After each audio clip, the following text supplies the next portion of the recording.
League of Legends is completely different from any esports title that I've been a part of, just because the commitment that these players need to show and have every single day is challenging in itself. And even when they're not practicing as a team, they're still expected to continue to play solo queue after they're done with 8 hours of scrims versus the best teams in North America. So that schedule itself is incredibly rigorous.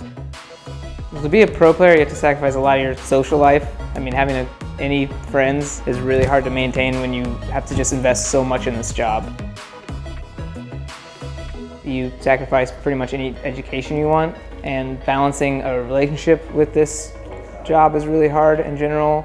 Even balancing like your family in this job is pretty hard. You pretty much really buy into this job. It's not just work, it's kind of like a way of life at this point.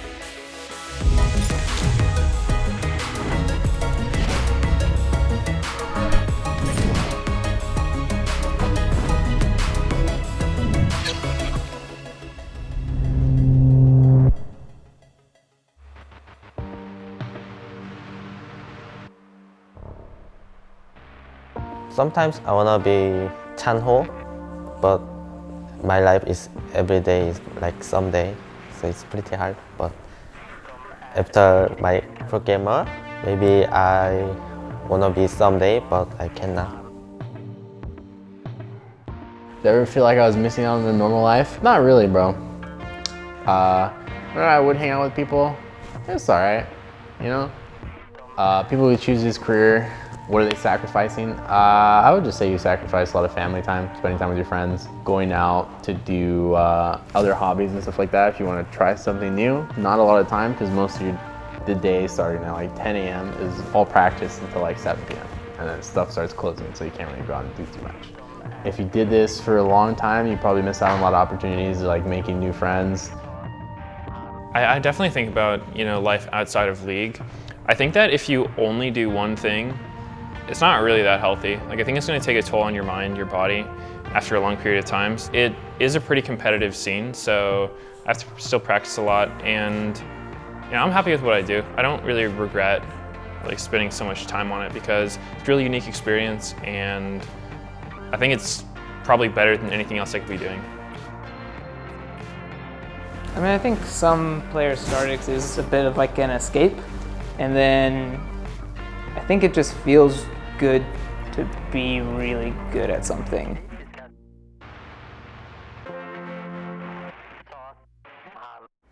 Match days are great now that I'm not a player anymore. I do get nervous.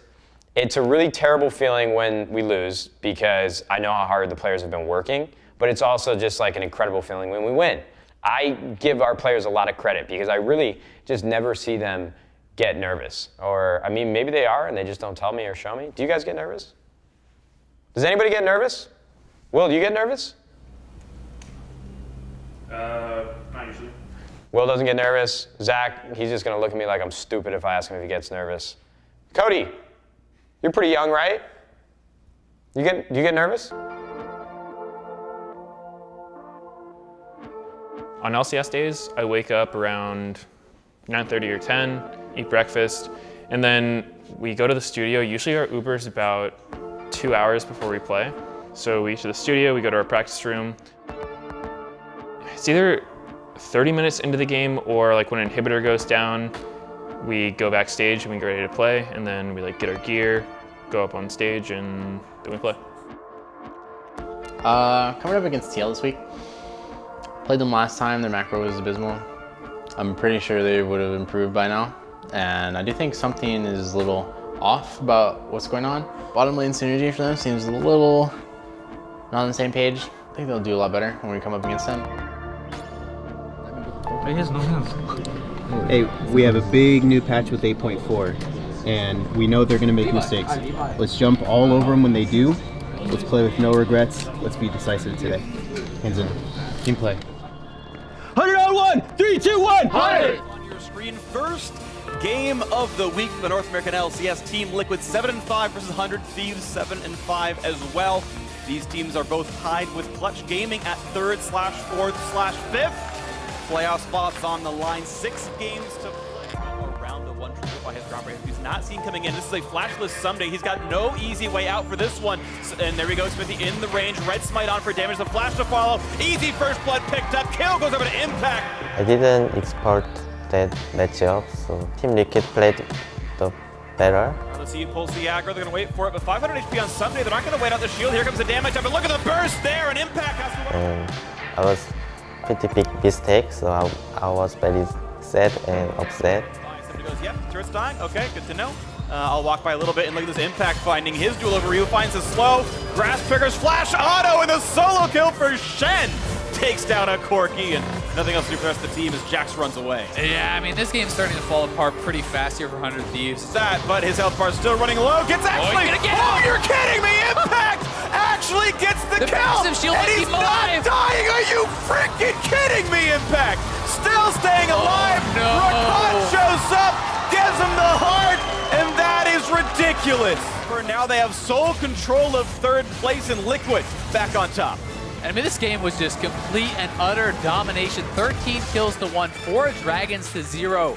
Yes, 100 Thieves got a couple turrets, but this was all TL all the way, and so much of it was created through the advantages in the top lane. Everyone in the team, even after that game, still knew that we were a good team and we were a high-level team, and our practice that week went pretty well, and we were still very confident in the skills of our team. And I think, yeah, everyone just knew that that was just an unlucky early game, and it's gonna go better next time because you're not always gonna be on the losing side of the early game.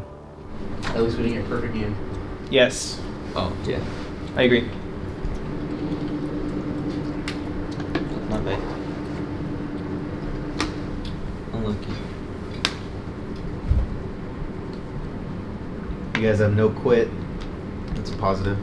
We got to keep our edge for tomorrow. We got to stay locked in.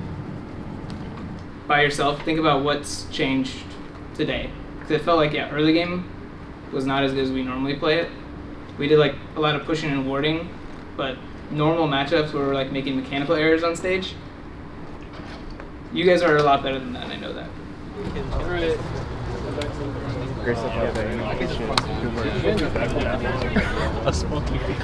We were so fucking strong. Who? Happens. I was thinking quickly, I just sparked it in. I'm fucking dead. So fucking sad. Actually, if we get killed that time, they can take a measure and maybe more 5-minute times more. That's okay. We were eating snacks in the players' lounge. Good try today. Tomorrow you guys are gonna smash. Good try. All right. Good try. TSM is the most accomplished team in North American League of Legends. And for us coming in as the newcomers, 100 Thieves, we're only 2 months into our organization, and this is our first split ever as a team. And so going up against a team like TSM, it's intimidating in a sense, but I feel like we're in a win-win scenario. It's like if we lose, we're expected to lose because it's TSM, but if we win, it's like, holy crap, 100 Thieves is awesome, and they just beat the juggernauts of all of NALCS. So I'm always excited to play TSM.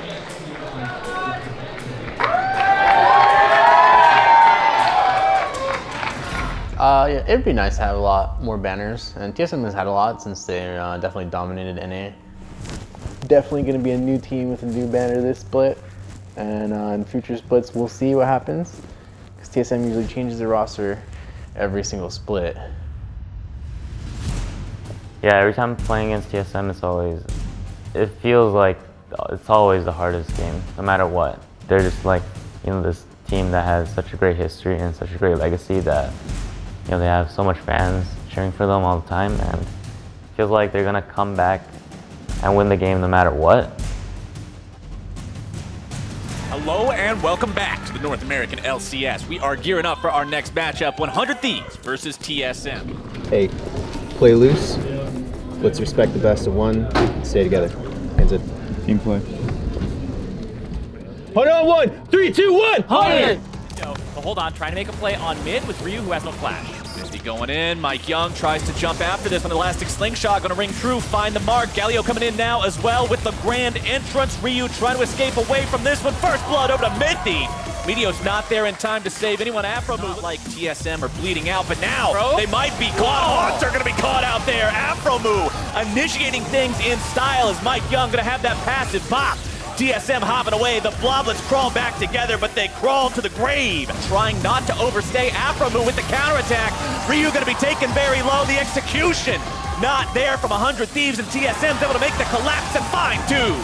100 Thieves now in a 5 versus 4, going right back into the mix. Here we go, Haunts are in the back line, but it's Bjergsen trying to slam dunk right into the middle. Ryu with the Sonya's flashed away to keep himself alive. Haunts are trying to remain unstoppable. Someday still gonna be stuck there on the front line. The ultimatum seals his fate as 100 Thieves try to get themselves away. Sven goes forward, Minty into the very back. That was a gift for the Thieves, a double kill for Cody, and that may just be the game. Everyone was behind me. We were in the front row, and just hearing it boom throughout the entire stadium, it was so incredible to be a part of that. I never would have imagined 100 Thieves to have the fan support that we've had, and every big play that we made, I mean, the crowd reacted in such a positive way. It's unbelievable.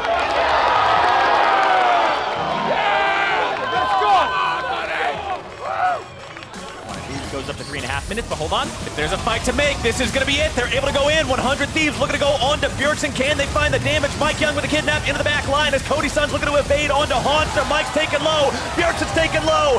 TSM is routed, and 100 Thieves are looking to go straight for the Joker. 100 Thieves! 100 Thieves! 100 Thieves! GG. That's GG. Hey, that's his first game. That's it. I'm the good luck charm. That's all it is. You gotta come to every match now. That's all it is.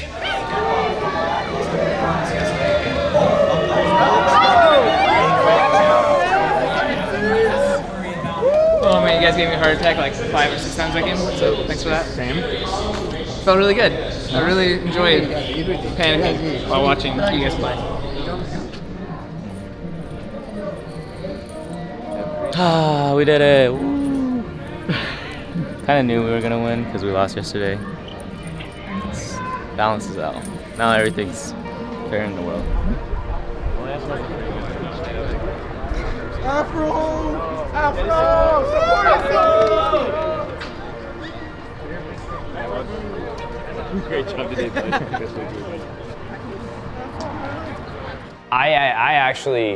I feel like I just fast forwarded my life since August of last year. I mean, that's when we were putting together the application to become a partner with the LCS.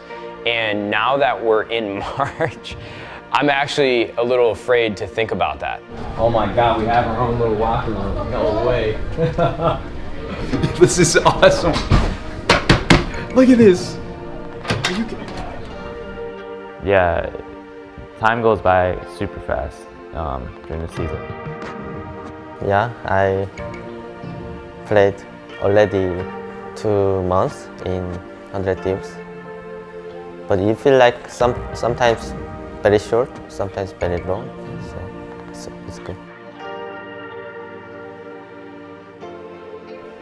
It does feel like the LCS season's gone really fast. That's kind of how it always is. It's like when the season starts, I don't know, we're just always focused on like how do we get better, how is the game changing, more so than like focusing on the time, because yeah, it does kind of feel like yesterday was week 1. Where do we stand? Right here. Right here. Right there. There's a winner's stand. Yes, that is the winner's side. Oh, shit. Or what? I sort of view it as just like competing in League is just what I do. It's just my lifestyle. I don't know if I'm trying to like leave a mark on the scene or anything, but it does feel pretty good when like I meet fans that tell me that I like help them. They really enjoy my stream and seeing me play, and like I inspire people, so that feels pretty good.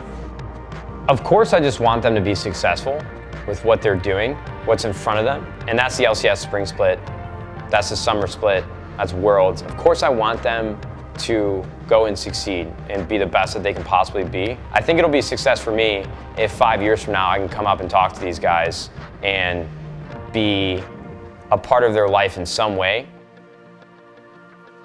I don't know, let's ask them. Hey, Ryu, Cody, We need to win one match to make it to the playoffs. What do you guys think is going to happen? We got 4 to go. We need one game.